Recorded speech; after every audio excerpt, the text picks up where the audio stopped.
Hey guys, welcome back to Amanda's Favorites. Today I have the 2019 calendar year Get to Work book. If you already follow along with me on Instagram or you've been around here on YouTube for a while, you know I love the Get to Work book. I've used it for my YouTube planning for a couple years now, and I just wanted to show you how it's packaged before we get into it. She has this really cute Get to Work book tape that says, "Hooray, hooray, today is the day. It's time to get to work." I love everything about her shop. So let's dig in here. I got one of her awesome Get to Work book rulers thrown in here. These are amazing. I believe they're $4. This is my favorite O-ring bookmark.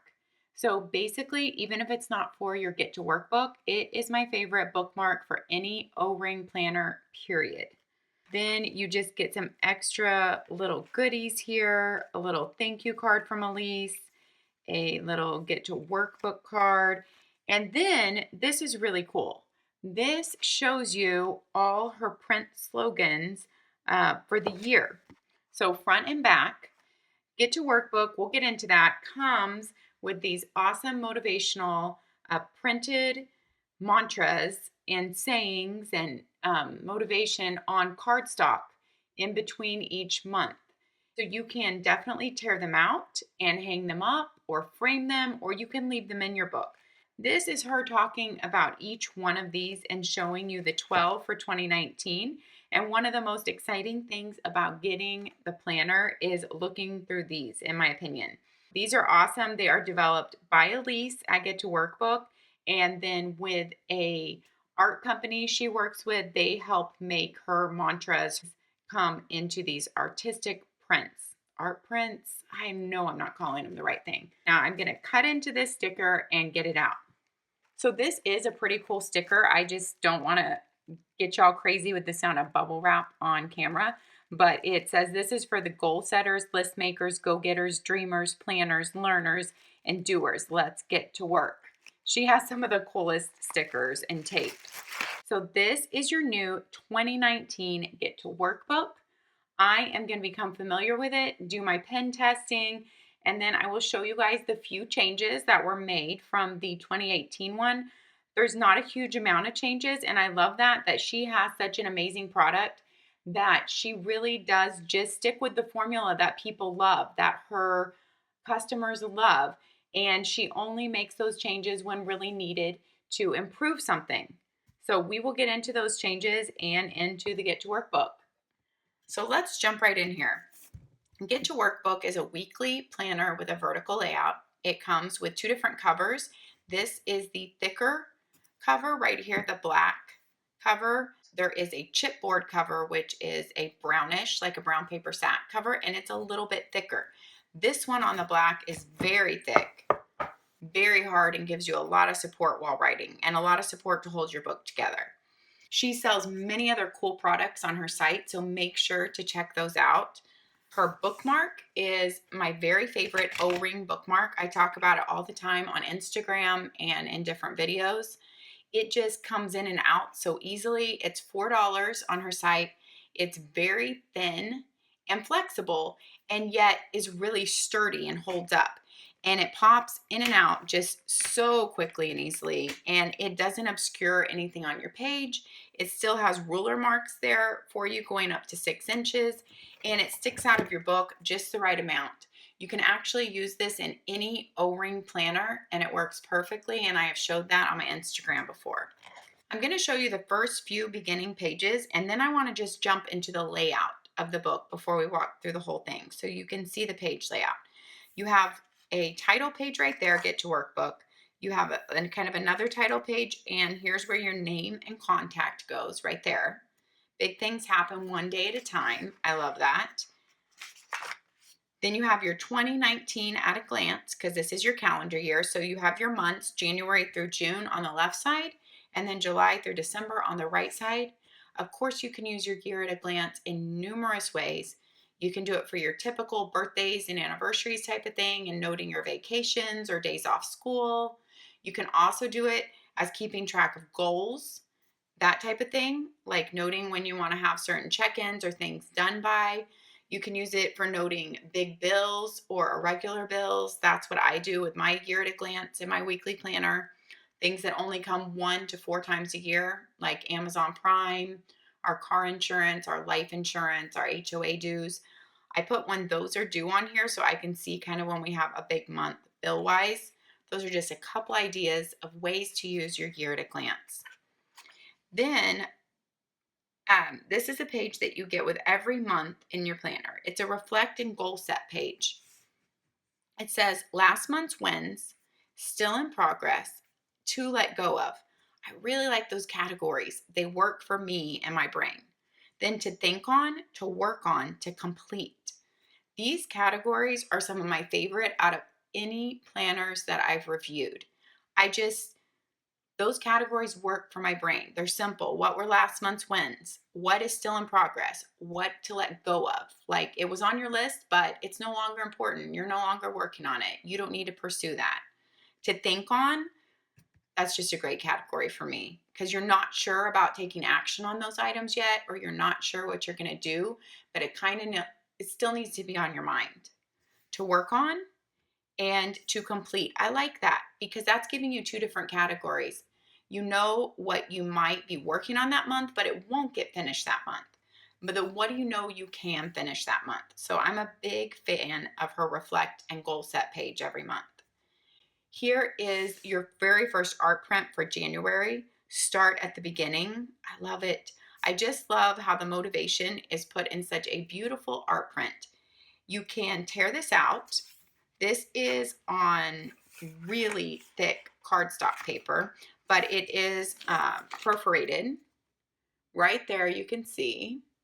And it's easy to tear out. It really is. If you just bend it right there on the dotted line, then I tear mine out every month, and I've kept them all in one of my planner storage boxes, just in case I ever want to use them for whatever means. Many people tear them out, and it has your little calendar for the month, and they hang them up on their bulletin board or their magnet board or in front of their desk. You have some lines to write this month is all about. So this page is very thick, just like your tabbed pages. These pages are actually made of 80-pound cover stock. Cover stock is not like normal 80-pound paper. So it's a very thick 80-pound cover stock, which is like a card stock. And the back of your art print has nothing on the back. So it's a nice print that you can keep. If you choose to keep it and frame it, you can always cut it off right here with a paper cutter, and you don't have to have the month and this month is all about. So that's just a really nice feature of this planner.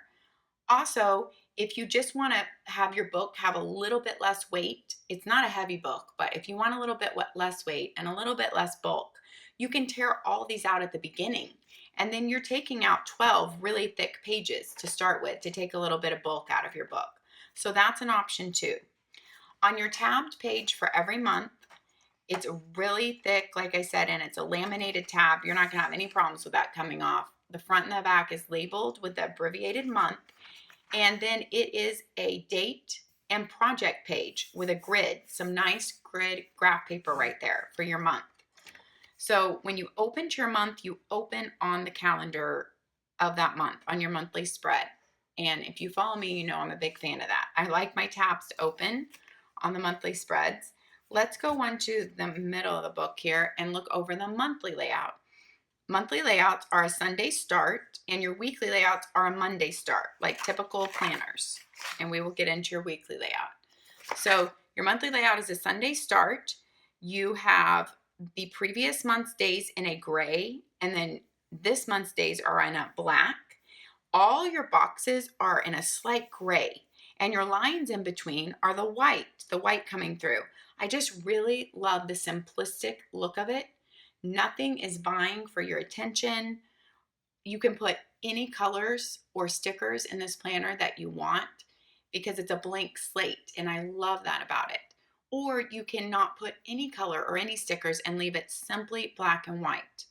This makes it also a really great planner for guys also because there's no colors, there's no frou-frou, but you can add as much as you want. Then you have your next month's days also done in a light gray right down there. And if you'll notice on the months that she needs to bump down an extra week, she bumps it down and gives you full boxes. So let me show you. You didn't need an extra week in July here. You just needed 5 weeks in July. And so you have more note room in July. But in June, you needed that 6th week thrown in there, or you would have had a box divided and shared a day. And I absolutely love that she bumps it down and she gives you that full box for that full day. So you're never sharing a day on your monthly view. And then you get a view into the next month also. And you just have less note room on those months. But I love on the months that you don't need that 6th row there for your monthly, that you have more note room. So I love how she did that. You have your previous months and your next month's glance on your calendar. You have the month written really big with the year. It's really aesthetically pleasing to the eye. It's beautiful to me and not crowded and not cluttered and just very open for whatever you want to make of it. And that's why I'm a huge fan of it for my YouTube planner. Right, I'm going to go in and show you the weekly layout, and I'm going to show you what happens when a month ends. It just depends on where the month ends. Well, I'm going to show you here the last weeks of May, and I've not even shown you all the in-between monthly pages. We haven't even gone into the project breakdown pages, but we're going to go through the weekly layout first. When May ends, you can see May ends on a Friday. She's going ahead and giving you that full week into June and that full week into May, and you choose which one to use. And you just have extra note pages on whichever one you don't want to use. So I would just pick the one to use that has more days in the dark black, more days in that month. So I would have picked this one to use, and this I would have just labeled as notes. That way you don't get confused and you're not writing stuff on 2 different weeks. But you can see how the days from the previous month are there, but they're just in light gray. So let's go into, and each month is done different that way depending on which day it ends on. Here is your weekly layout. It's a Monday start, like I said. Action items this week. You have 3 boxes here with the 3 little tick off spaces there. These are your action items for the week, or your must-dos for the week, or things that cannot be compromised, or goals that you're working on. I just love how this is laid out. It works with my brain. I love it. Nothing is crowding it. Also, something else to note, there are no holidays noted in this planner at all, so that's a little bit different. She did not want to crowd up your page with holidays that are not important to you, because many times so many holidays are listed in planners that don't even apply to us, and they take up room on your page and they clutter your brain and your mind and your page. And so I completely understand her thinking in that she did not list any holidays. So it's up to you to list those holidays that are important to you. So there are no holidays on the weekly. There are no holidays on the monthly at all. Completely open for you to only note holidays that are important to you. Okay, each day rotates, so you can tell the boxes up here are gray, and the next day your boxes are white. So your boxes, your top 3 boxes rotate, and then your lines rotate. So the white, gray, you can see it's very aesthetically pleasing to the eye. And it's also easy to see where your days are separated. And yet there is not these harsh black lines going down every day. So it's very open. And I love that, because when I have used this before for even my weekly planning, I would kind of draw a line across about right here, like a black line, all the way across. And I would just use all of this for notes, all of this, because I use a daily planner also for really what's assigned to each day. So I don't need as much room on each day in my weekly planner. So without there being all those black lines in between each day, it's really open for you to use a lot of this space straight across as notes if you need to. But there is ample note space at the bottom on grid paper here. You have your days just noted very simply. What day is it? You have your month up here. You have your day of the week in a box. You have top 3 boxes. Of course, those can be for your top 3 items for the day that you want to get done. They could also be for if you just wanted any errands or timed appointments to stand out, like I might want, then those could go up there. And so you know if that's blank, you have no errands or timed appointments for the day. But those boxes are, of course, up to your interpretation. They could be used to note your steps for the day, your weather, and something else, and your work schedule, if that's something that changes on a daily basis. So that is your weekly layout, Monday through Sunday. I'm going to show you what is in between each month. So when you come to the end of a month, I kind of already talked about how it ends. You have that grayed out day, and then you go into a project breakdown page. This has become such a popular item that Elise now sells this in like a tablet of paper. And I believe there's kind of a small little project breakdown, kind of like notebook, a tiny one to carry around. So this has become a really popular page. You have a project, you have a little note room, you have a date and a deadline. And then you have all your action items for that one project. So you get one of these per month. But like I said, if you're a big fan of this, she sells it in other ways where you can get just a whole bunch of project breakdown pages. So go take a look at her page. Also, how I mentioned she sells the ruler for $4. She sells a band for your Get to Work book also. So take a look at those extras if you're buying a Get to Work book. So you have all these action item boxes right here. You have 6 big ones and you have 6 small ones. Then for every month, you end with your project, another project page, project, date, and your graph grid paper. Of course, you could fill this in with anything you want. It doesn't have to be a project. Then on the back of that is your reflect and goal set for every month. So this comes at the end of every single month. Project breakdown page, project graph grid page, and then reflect and goal set, which we went over earlier. Then you have your art print for the next month. So this is September's Practice Makes Better. And then your next month starts with the tabbed page. You get more note space, date, project, and your graph grid paper on there. I'm just going to show you a few of these art prints. Here's December's. You have enough time for the things that matter. When I saw Elise do this one, that kind of became one of my mantras to say to myself, I have enough time for the things that matter. Because none of us have enough time for everything, of course.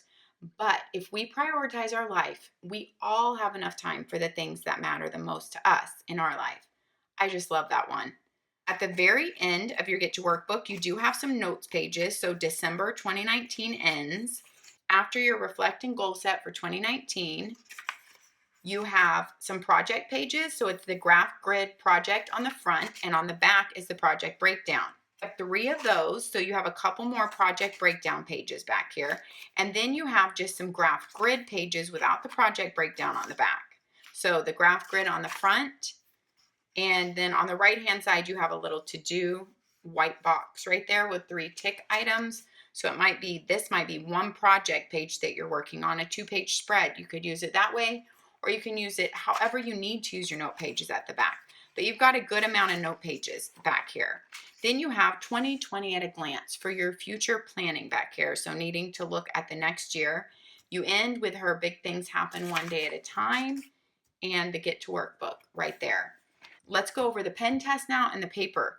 And one thing she changed this year, which was a great thing. I love how she doesn't make huge changes because people are in love with this Get to Work book, you guys. And her fans would not be happy if she decided to do a whole remake, because it works perfectly the way it is. But whenever she can tweak something to make it a little bit better, she listens to people and she does. This cover used to come in a little bit further and your tabs would stick out. She now makes the cover to be able to cover the tabs. So when you grab your book, the cover is covering the tabs, so they're not going into your hand. They really didn't need to be protected because they're so tough. I think that's a nice improvement. You have January through December, you can see all at once since hers are small tabs. And these are so tough, you guys. You can easily flip to whatever month you want to. It's really easy in this planner, and to flip back because they're labeled on the back. So to flip through when making monthly plans is just seamless. It goes very quick. Here is my pen test page and all my info. Her paper is 70-pound paper, but what's really cool about her 70-pound paper, it is 100% recycled paper milled in the US. I love that, you guys. I really do, because we need to take care of our planet. And I like that she is very conscious about that. And her art print pages, like I said, are 80-pound cover stock paper.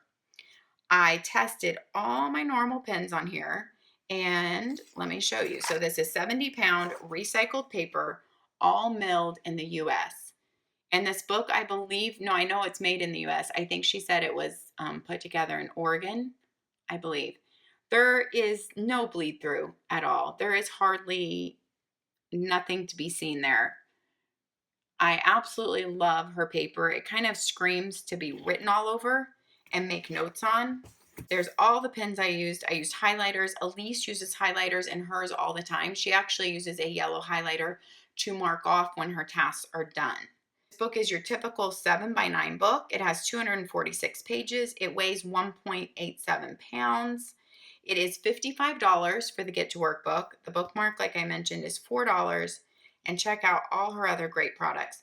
Oh, and I have to mention, I had so many people on YouTube, well, so many, a handful of people always wanting me to test fountain pens. So I bought a Pilot fountain pen, which I know nothing about fountain pens, you guys, and I don't write with them, but I bought a Pilot fountain pen off Amazon. It was only $13. From now on, I will, hopefully if I remember, I will be pen testing fountain pens in every planner also. So there's the fountain pen right there. And it might come through a little bit darker than everything, but not much. Elise has even showed how she has written in it with her Sharpie fine tip marker. So not a Sharpie pen. I've used a Sharpie pen here, but she's used a Sharpie fine tip marker and it barely bleeds through. And once you write over it on the next page, you can't even see it because you're going to be writing over all your writing. All right, guys, that wraps up the Get to Work book. You guys know, if you follow me on Instagram, I love the Get to Work book. I use it for my YouTube planning. I'm a big fan of Elise and her company and the Get to Work book. Oh, one more thing I forgot to mention. The Get to Work book also comes in A5 unbound inserts. So however you want to punch them and bind them. So not only can you get the black cover or the chipboard cover, which is a little bit thinner, but it comes in A5 unbound inserts. So that's a great option for those who want that. And with this black cover being so thick, you guys, it is like a hard surface. You can walk around and be writing on your book. It's completely stable, even walking around writing on it. If you have used the Get to Work book before, I would love to hear about it down below and hear what you love about it. Thanks for watching, guys. Happy planning, and we'll see you next time.